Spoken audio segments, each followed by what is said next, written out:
Un līdz ar to es tagad dodu vārdu Andželai Petersonai, kur arī ilgstoši strādājusi ar šiem jautājumiem vides ministrijā, pēc tam varam ministrijā un šobrīd jau ekonomikas ministrijā. Tā kā tas dod tādu milzīgu pieredzi šiem, un es ceru, ka mums pastāstīs par šiem jaunajiem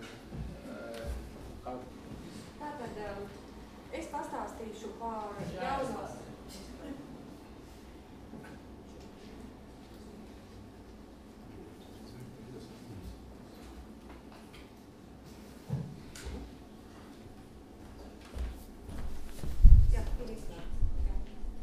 Es pastāstīšu par jaunās energoefektivitātes direktīvas pamatprasībām. Jāsaka, ka direktīva ir ļoti bieza, gara, sarežģīta, pārēdz ļoti daudz, ko šeit es ļoti īsi stāstīšu. Tātad direktīva tika pieņemta 12. gadā, un tā priekšvēsture bija tāda, ka mēs visi atceramies, ka klimata enerģētikas paketē bija ietverts mērķis ne tikai atjaunojumiem resursiem un klimatam, bet arī energoefektivitātei. Un veicot novērtējumu, kā Eiropa kopumā iet uz šī mērķa sasniegšanu, tika konstatēts, ka progress nav pietiekams. Un, ja šādā veidā notiks darbošanās energoefektivitātes jomā, tad tas netiks sasniegts šis mērķis. Un tā galvenā problēma bija tā, pirmkārt, ka valstī nebija patiesībā nekāda obligāta saistība energoefektivitātes jomā, mērķis bija indikatīvs un diezgan formāli sasniedzams. Un otrkārt, tāpēc, ka energoefektivitātes dažādās jomās bija tāds fragmentēts regulējums, kas neaptvēra visu enerģētikas sistēmu. Un tāpēc tika nolēmts šo direktīvu veidot, un šīs direktīvas viens no galvenajiem mērķiem ir novērst šķēršļus, kas pastāv visā enerģijas piegādes ķēdē, lai tajā varētu ieviest energoefektivitāti. Tas, kas ir varbūt vissvarīgākais, ja mums kā ierēģiem prasa, kā Latvija var sasniegt, ko mums vajag darīt, tad pirmais uzreiz pēc nobalsošanas, ka direktīvā, jā, mēs to un to darīsim, tūlītās nākošais jautājums ir, bet kā mēs varētu savu mērķi, tā kā formāli drusku neko nedarot samazināt. Ja? Un šī gadījumā ir ļoti svarīgi saprast, ka direktīva neprasa vai arī nepievērš uzmanību tik daudz absolūtam enerģijas patēriņa samazinājumam. Tas nozīmē, ka ja mēs piemēram, krīzes dēļ mums pēkšņi kaut kas samazināsies. Ja mums Liepājas metalurgs vairs nestrādās un nepatērēs elektrību, viss šis neko nedos Latvijas starptautisko saistību izpildēji. Tas, kas ir jāuzrāda, ir konkrēti pasākumi, pie tam pēc noteiktas metodikas, katram pasākumam jābūt dokumentētam un aprēķinātam viņa ieguldījumam. No tā viss mēs varam secināt, ka ne tik daudz ir runa par enerģijas daudzumu, ko mēs samazinām, protams, arī to, bet galvenokārt par to, ka mēs būtībā ar šiem pasākumiem samazinām enerģijas intensitāti. Mēs padarām ekonomiku energoefektīvāku. Patēriņš ir efektīvāks, nevis patēriņa nav. Tā tas varētu būt. Un tas, kas ir ļoti svarīgi, direktīvai ļoti tuvu galīgās ieviešanas termiņš.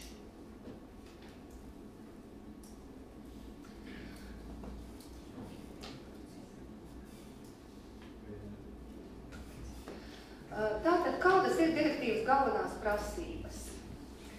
Direktīva pārēdz tātad obligāti ieviešanas pasākumus, bet tikai indikatīvu ietaupāmās enerģijas apjomu, ja tā vienkārši var teikt.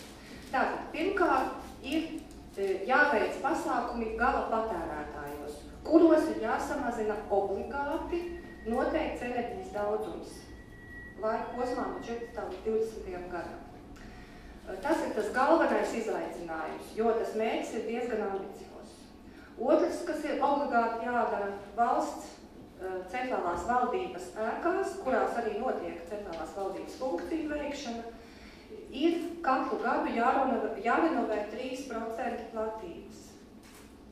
Platība rēķina no tām ēkām, kuras neatbilst minimāliem energoefektivitātes standartām. Tātad šis daudzums vislaikt ir 3%, katru gadu mazāki.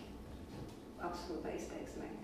Tālāk, valstī, sākot ar nākošā gada vasaru, nebūs atļauts pirkt energo neefektīvas preces, pakalpojumus un ēkas. Par to, kā noteikt, kas ir visenergoefektīvākais, pašlaik ekonomikas ministrija ir iesniegusi, izsludinājusi jau iepirkuma likuma grozījumus. Tur ir kritēriji. Tālāk, ļoti svarīgi, kā mēs izpildīsim šo mērķi. Un kā pamata ietaupījuma veicināšanas pasākumu direktīva paredz energoefektivitātes pienākumu schēmu izveidi.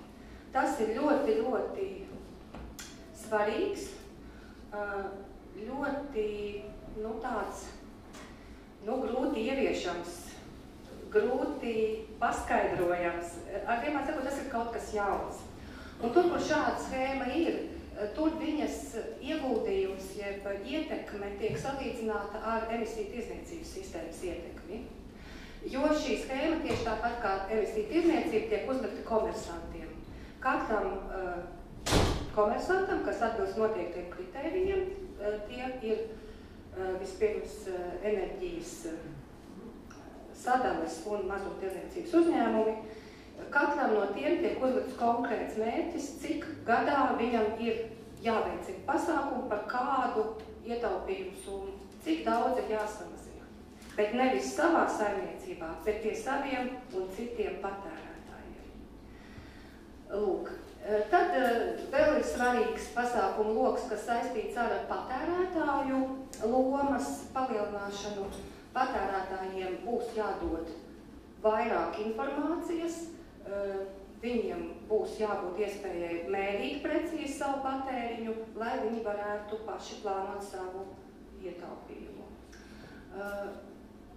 Obligāti energo auditi būs lieliem komersantiem, bet vispār attiecībā uz energo auditiem valstī tie ir jānodrošina tā, lai tie būtu pieejami, lai būtu sistēma katram, kurš vēlas energo auditu nopirkt, lai tas būtu iespējams.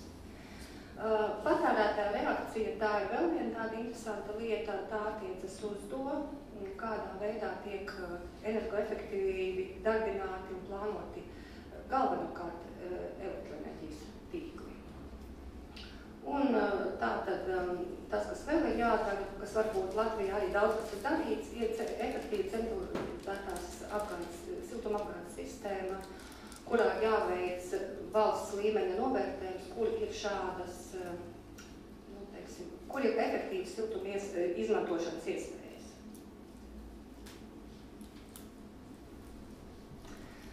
Tātad, ko mēs plānojam darīt?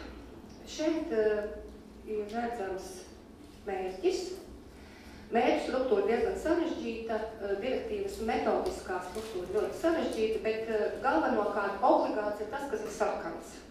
Tātad ir aprēķināts pēc metodikas, ka Latvijai ir šajā laika posmā līdz 20. gadam jāpierāda ar pasākumiem 8,9 petaģaulu enerģijas ietaupījums. Un pašlaik, kā mēs redzam, kas ir diezgan droši, ka Eiropas fondu finansējums nākamajam periodam dos kaut kādu ieguldījumu. Ko darīt ar pārējo? Galvenokārt direktīva paredz, un arī mēs vēlētos tā to virzīt, ka pārējo sasniedz komersanti kopā ar saviem patērētājiem. Tā ir privāta iniciatīva. Ja mēs paskatāmies uz skaitļiem, kas ir virs tiem stabiliem, tātad mēs renovēsim valdības ēkas, tas mums dos tikai 0,18 petaģaulus, mēs renovēsim pašvaldības ēkas par fondu finansējumu, tas mums arī dos apmēram tikpat. Daudz dzīvokļu ēkas varbūt dos mazliet vairāk, bet, ja mēs paskatāmies, cik liela mērķa daļa ir uzlikta tieši privāta iniciatīva, mēs saprotam, ka tieši šī schēma ir mūsu galvenā cerība. Jo patiešām Latvijas valsts nav spējīga tik lielu sponsorēt tik lielu pasākumu apjomu. Tātad lielākie izaicinājumi, kas varētu būt tieši tagad, kad ekonomikas ministrija ir jau kādu laiku publiskojusi koncepciju par šīs direktīvas ieviešanu, un pašlaik notiek jau kāds 3 mēnešus šīs koncepcijas apspriešana, tad mēs redzam, kāda būs lielākie izaicinājumi ieviešanā. Tas nebūs viegli, nav pat viegli izlemt par šo koncepciju. Pirmkārt, direktīva ārkārtīgi palielina ziņošanas apjomu. Ļoti daudz sarežģīti ekspertu darbu prasoši ziņojumi. Otrkārt, metodikas, kas tiek izmantotas pasākumu pierādīšanā un viss pārējais ir ļoti sarežģīts. Tas Latvijai ir izaicinājums. Līdz ar to administrēšana arī ir liela un, palielinās salīdzinoši ar to, kā tas ir tagad energoefektivitātes pasākumu uzskaitē. Tātad obligātie mērķi ir diezgan, tādi priekš Latvijas diezgan lieli. Mums būs ļoti jāpiepūlas, lai to sasniegtu.